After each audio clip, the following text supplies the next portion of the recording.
కూటమి ప్రభుత్వం వచ్చిన తర్వాత ఈ సంవత్సర కాలంలో రైతులకు అనేక రకాల ఇబ్బందులు, పండించిన పంటలకు గిట్టుబాటు ధర దొరక్క మార్కెట్లో విపరీతంగా ధరలు పడిపోయి పండించిన ప్యాడీ దగ్గర నుంచి పొగాకు, మిర్చి, కాటన్, ఏ పంటకు కూడా కడాకు, షుగర్ కేన్కు ఏటి కూడా గిట్టుబాటు ధరలు లేక రైతులంతా కూడా విలువలాడిపోయారు.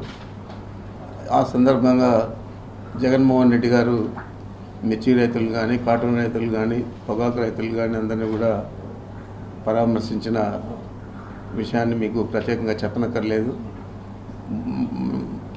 చిత్తూరు జిల్లా మామిడికి చాలా ప్రసిద్ధిగాంచింది. భారతదేశంలోనే చిత్తూరు జిల్లా మొదటి స్థానంలో మామిడి పంట పండించే దాంట్లో ముందుంది. ఇక్కడ అనేక పల్ప్ ఇండస్ట్రీలు ఉన్నాయి. మరి ఇతర దేశాలకు, ఇతర రాష్ట్రాలకు ఎగుమతి కూడా చేస్తున్నారు. కానీ ఈరోజు